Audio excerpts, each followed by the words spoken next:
So when I came up here and I worked a few months, I worked a match with China where the night after the pay-per-view I got destroyed by Vince. Vince and Blackjack. I remember. Remember? Because I read about it in your book, which was a fantastic book, like not trying to blow smoke. Man. But like I said, I look at things from other people's perspective, and I want to know honestly what other people's perspective thought about me, just like Brett's book. Right. You know? And I knew you, and we were friends, but we weren't really friends. Right. You know? And one of the things Vince said, because he buried me huge, you're green as grass and you're the shits. And he said, if you don't have a good match tonight, I'm putting you with Xpac. If you don't have a good match tonight, it's over. And I was like, what a... I remember you came up to me after. I'll tell you the story. Tell me the story from your perspective. I'll tell you how that ended up happening. Mm-hmm. It was because you said you'd mentioned you'd had the match with China, and like I said, at this point in my life, I just tell like it is. Right? Yeah. She complained that you were hurting her. Yeah. Oh yeah. And I bet she didn't complain to you at all, did she? Nothing. Right. But she made it. Yeah. And she was. I don't want to go off on about her, right. but I said something to Shane about it. Like, hey man, somebody say something to Jericho. Because I'm the new guy coming in, right. And also I came in with a push and a contract. I'm sure I had more heat than I ever could have imagined. Not like heat, like you're a dick heat. But just here's this new guy coming in with. Yeah. Not even that. I don't think it was. From my perspective, I don't think anybody really thought of you like that. But there's heat. Yeah. Well, yeah. So I'm bitching about you to Shane, and Shane obviously went to Vince, and I wasn't surprised that Vince talked to you. But when you came and you told me how he talked to you, dude, I felt like shit, man. Because that was because of me. That's one of the reasons why I was so happy, finally get to do this show with you. Yeah, man.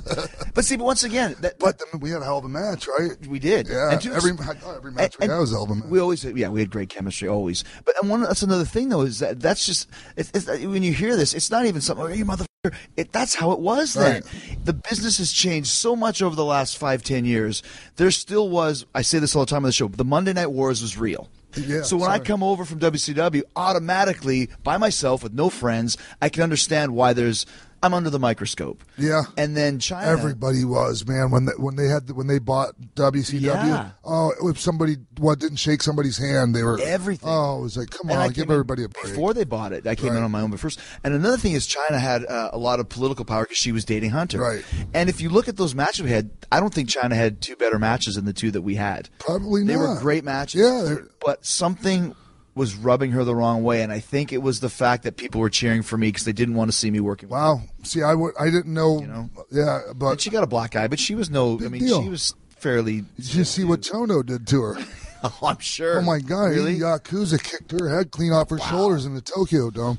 And that's the thing. Vince said when he first put with her, he said, listen, he goes, I want you to work with her like she's a guy. Yeah. I don't want you to it's not going to work. And I wasn't stiffing her. I might have give her some stiff shots. You ever feel her? You ever feel that? I just said that. The point being, like you said, this is not a thing about China, but the point being, yes, she probably got stiffed, as I did, as you did, all of us did. But I think because all of these things culminated at the same time, there was a real big blow up on Vince's part.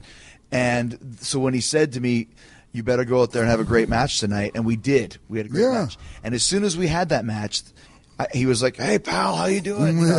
Give me a call tomorrow, and we'll have a chat. I called him. He never called me back.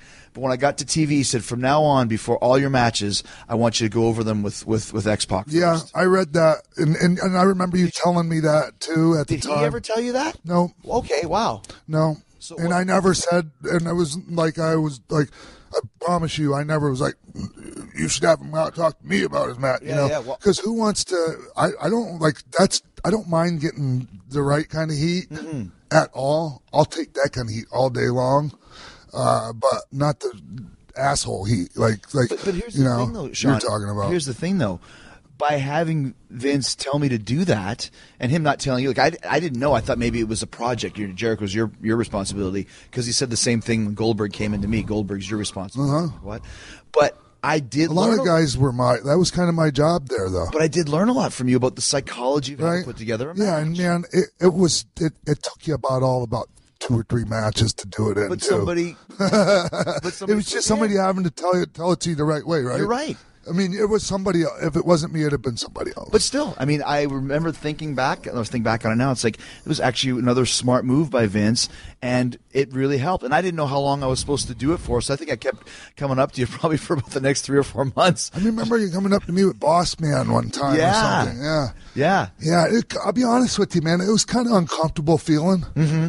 It's a little weird. Sure, yeah, because you're my peer, man. You're not like somebody, beneath me, But for me, it was weird, too, but it's what the boss told me to do, and then I'm like, this guy actually knows a lot of stuff. And that's when I realized how smart you were in the business. And thank you. And I was never one of those guys, like, if there's, like, somebody with a certain gimmick and somebody comes in with a similar gimmick or a similar style, like, they get all standoffish and, they're defensive and feel like, like someone's they're a threat. Steal your spot or something. I was never that guy, man. Yeah. Like, if you were better than me, man, like, you're more than here. Mm-hmm. Like, I got my spot, like, and you'll get yours. Right. If you're good enough, you'll get it. Yeah, man. Yeah, exactly. And there's enough pie to go around. Right. Yeah.